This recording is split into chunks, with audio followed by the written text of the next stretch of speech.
Queridos irmãos e irmãs, hoje, novamente, dentro deste nosso retiro quaresmal,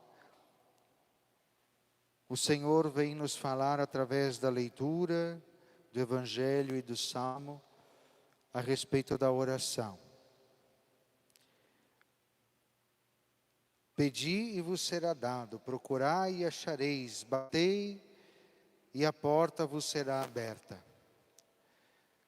Dentro da mesma lógica do que nós falávamos ontem, a respeito do espírito decidido, nós precisamos também sermos perseverantes na oração. E claro, pedir, mas pedir também com sabedoria, pedir com caridade. Porque às vezes nós pedimos, mas pedimos coisas a partir da nossa vontade, do nosso desejo, a partir da nossa humanidade. Muitas vezes, além de serem pedidos meramente humanos, tomados pela nossa humanidade, ainda às vezes são permeados por um egoísmo, ou por uma vaidade, ou por um orgulho, por achar que a gente merece. Ah, mas eu sou o padre Alexandre, eu sou padre da igreja, eu tento ser... Então eu posso, olha, Jesus, eu sou o padre Alexandre. Que diferença isso faz? O que nós precisamos pedir são as coisas boas. Jesus dá o próprio exemplo. Qual de vós que, quando um filho vai vir pedir um pão, vai lhe dar uma pedra? Ou quando ele pedir um peixe, vai dar uma cobra? Veja que Jesus já deu exemplo de algumas coisas que na vida humana são essenciais. Primeiro, o filho, ele precisa ser alimentado. Ele não tem condições de buscar para o próprio alimento. O adulto consciente, ele sabe o que é bom, o que vai fazer bem e o que é necessário. E o filho não pediu qualquer coisa.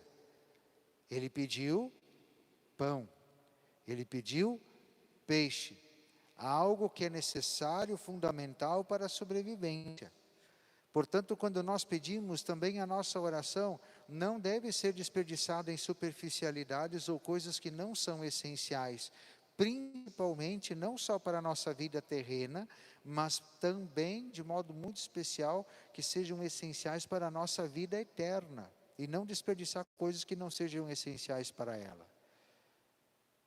Então, pedirmos acima de tudo a salvação, seja para nós, seja para os nossos filhos, a salvação para as pessoas, a conversão daqueles que vivem em pecado, lembrando-nos que nós somos pecadores, que nós precisamos de conversão. E quando nós olhamos para o exemplo da oração da rainha Esther, aí nós percebemos algo muito interessante, que a rainha Esther se dirige a Deus dizendo assim: Deus de Abraão, Deus de Isaac, Deus de Jacó.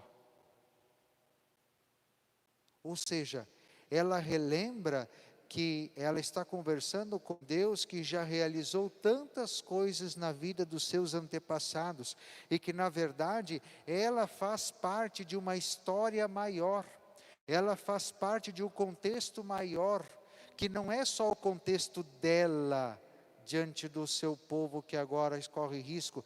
Ela se coloca dentro de um contexto de um Deus que age na história, e essa história é a história de salvação, que não está visando só ela, mas vem desde Abraão, de Isaac e de Jacó, e que vai continuar depois dela.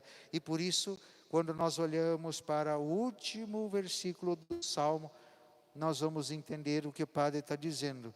Eu vos peço, depois de todos os pedidos, diz assim: completai em mim a obra começada. Ó Senhor, vossa bondade é para sempre. Eu vos peço, não deixeis inacabada esta obra que fizeram vossas mãos. Nós hoje, rezando aqui na Igreja São Sebastião, em casa, através da transmissão, nós não podemos nos sentir isolados da igreja pelo mundo fora.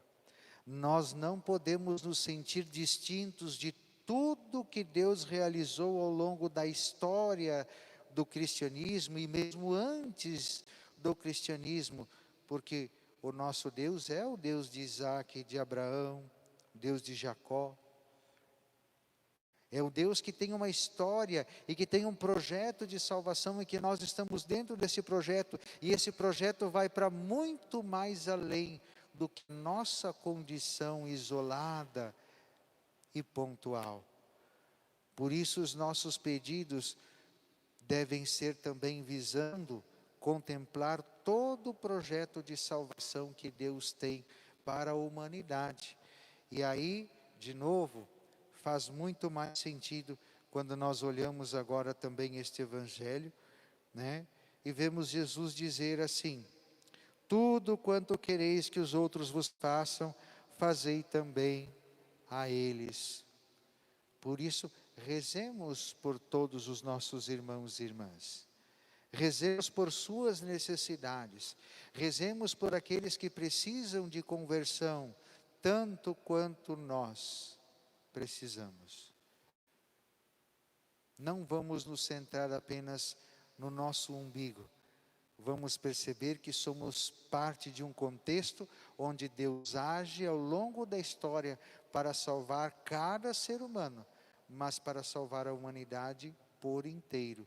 E nós fazemos parte desta humanidade que é o objeto do amor de Deus, que fez Deus criar tudo, que fez Deus se revelar, que fez Deus assumir a nossa humanidade, morrer e ressuscitar para que nós tivéssemos acesso à salvação, que esse amor desde o começo projetou para cada um de nós.